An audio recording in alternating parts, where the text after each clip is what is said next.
Hey everyone, welcome to Moving Matt. We do all things cameras with a dash of vlogs and a little bit of travel.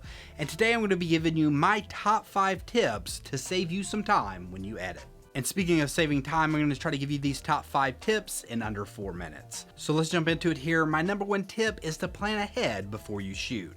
So yeah, this is kind of cheating because it's not exactly editing, but this will make a world of difference because personally I've had the experience where I get to the computer and I realize I have way too much content and it takes me a long time to sift through all the footage in order to get the things that I really need for the story that I'm gonna tell. So if you can plan ahead, whether that's writing it down in a shot list or storyboarding it, those type of things can really help out in the editing process and can save you a lot of time. Or if you're filming a talking head video, either script it out or maybe just have the key points that you want to go over, kind of like what I'm doing in this video. I will say this first tip is something that I'm trying to get better at myself because I don't always plan ahead the way I need to, but when I do plan ahead, it saves me a whole lot of time in post. And moving on to my second tip, and that is to edit backwards. I would say that editing backwards has probably saved me the most time out of any of these tips that I'm giving on this list, although stick around because, you know, I need the watch time.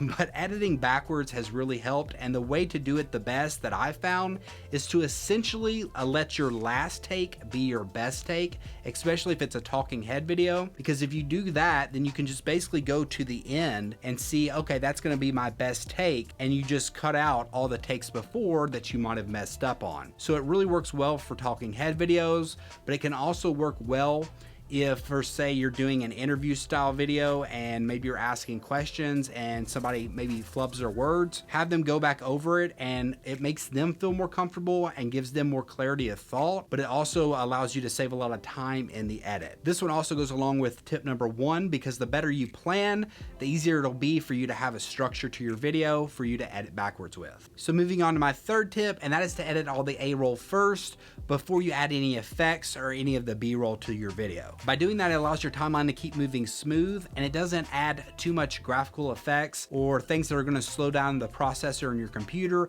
and slow down the software. If you start adding effects and color grading too soon, before you know it, your software is going to be working very slow. You'll start seeing that rainbow wheel of death or whatever Windows has, and it will really slow down your editing process. So be sure to get all your A-roll in line, get that general story set up before you start doing any of the detailed work. Moving on to number 4, and that is to learn keyboard shortcuts. So I know that is kind of a lame one because everybody says that, but it is a very important lesson to learn.